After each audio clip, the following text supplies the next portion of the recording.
اقترب للناس حسابهم وهم في غفلة معرضون الحمد للہ وکفا والصلاة والسلام علی عباده الذین اصطفى اما بعد۔ چینل کو سبسکرائب کرنا نہ بھولیں تاکہ آپ کے پاس نئی اور تازہ ویڈیوز پہنچتی رہے۔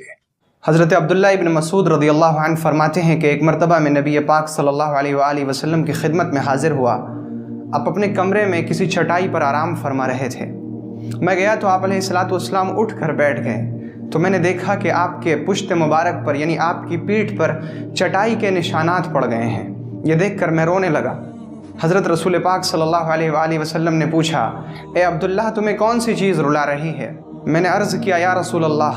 آپ اللہ کے نزدیک قیصر و کسریٰ سے زیادہ معزز اور زیادہ مکرم ہیں، لیکن آپ اس حال میں ہیں اور قیصر و کسریٰ اس حال میں اور اس شان و شوکت میں ہیں۔ تو نبی پاک صلی اللہ علیہ وآلہ وسلم نے فرمایا،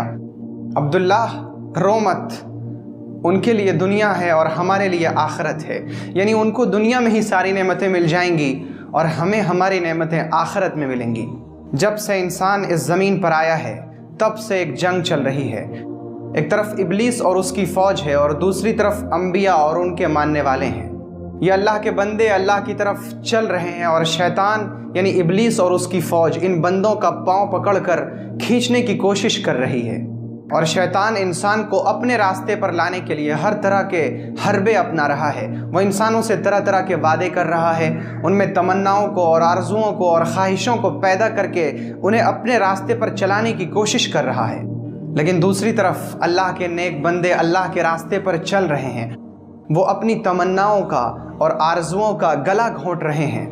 کیونکہ انہیں یقین ہے کہ اللہ نے قرآن پاک میں بار بار فرمایا ہے کہ جو شخص میرے راستے پر چلے گا اس کے لیے میری رضا، میری خوشنودی اور میری جنت ہے، اور جو شیطان کے راستے پر چلے گا وہ جہنم کے گڑھے میں گرے گا۔ اے بھائی، یہ دنیا دھوکے کا گھر ہے۔ رسول پاک صلی اللہ علیہ وآلہ وسلم نے اپنے ایک بہت ہی مقرب صحابی کو نصیحت کرتے ہوئے فرمایا، کن فی الدنیا کأنک غریب او عابر سبیل، دنیا میں ایسے ہی رہنا جیسے کوئی اجنبی یا مسافر رہتا ہے۔ اور آپ علیہ السلام نے یہ بھی فرمایا کہ اے لوگو، مجھے تم پر فقر و فاقہ کا اور تنگ دستی کا ڈر نہیں، یعنی مجھے یہ ڈر نہیں کہ تم فقر میں، تم فاقہ میں، تم تنگ دستی میں اور تم غریبی میں مبتلا ہو کر ختم ہو جاؤ گے، بلکہ مجھے تو تم پر یہ ڈر ہے کہ تمہیں ویسی ہی دولت، ویسا ہی مال ملے گا جیسا کہ تم سے پہلے لوگوں کو ملا تھا، اور پھر یہ مال تمہیں ایسا ہی ہلاک کرے گا جیسا کہ اس مال نے، اس دولت نے تم سے پہلے لوگوں کو ہلاک کیا۔ تو اے لوگوں، یاد رکھنا کہ یہ دنیا بہت ہی ہری بھری اور میٹھی ہے، اور اللہ تعالیٰ نے تمہیں اس میں اپنا نائب بنا کر بھیجا ہے تاکہ وہ دیکھے کہ تم میں سے کون کیا کرتا ہے۔ اے بھائی،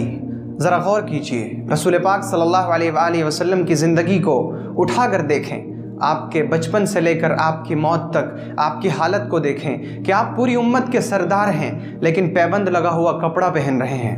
آپ کے پاس بڑی فوج ہے، آپ کے صحابہ بڑی بڑی فوجوں کو شکست دے رہے ہیں، لیکن آپ کا حال یہ ہے کہ آپ چٹائی پر سو رہے ہیں، اور آپ کے پشت مبارک پر اس چٹائی سے ہونے والے داغ حضرت عمر کو رلا رہے ہیں۔ اور جب حضرت عمر نے روتے ہوئے عرض کیا، یا رسول اللہ، قیصر و کسریٰ سے زیادہ آپ معزز ہیں اللہ کے نزدیک، پھر بھی آپ اس حال میں ہیں، تو حضور نے فرمایا کہ ان کے لیے دنیا ہے اور ہمارے لیے آخرت ہے۔ اے عمر، کیا تم اس بات پر راضی نہیں کہ ان کو دنیا مل جائے اور ہمیں آخرت مل جائے؟ یاد رکھیے گا، یہ مکان، یہ دولت، ساری چیزیں برباد ہیں، کیونکہ یہ ہمیشہ رہنے والی نہیں ہے۔ دنیا تو اس شخص کا گھر ہے جس کے پاس کوئی گھر نہ ہو، دنیا تو اس شخص کی دولت ہے جس کے پاس اور کوئی دولت نہ ہو۔ حضرت عامش رحمۃ اللہ علیہ فرماتے ہیں کہ جب ہم پہلے جنازوں میں جاتے تھے تو ہر شخص رو رہا ہوتا تھا، اور رونے والوں کی اتنی کثرت ہوتی تھی کہ ہم سمجھ نہیں پاتے تھے کہ کس کا عزیز مرا ہے اور ہم کس کی تعزیت کریں، اور وہ سب مرنے والے پر نہیں رو رہے ہوتے تھے، وہ سب اپنے آپ پر رو رہے ہوتے تھے۔ لیکن آج جنازوں کا حال یہ ہے کہ جنازے کے پیچھے چلنے والے لوگ ہنس رہے ہوتے ہیں، وہ آپس میں باتیں کر رہے ہوتے ہیں، جبکہ اللہ کی پکار ان کے کانوں کو جھنجھوڑ رہی ہوتی ہے۔ اقترب للناس حسابهم وهم في غفلة معرضون۔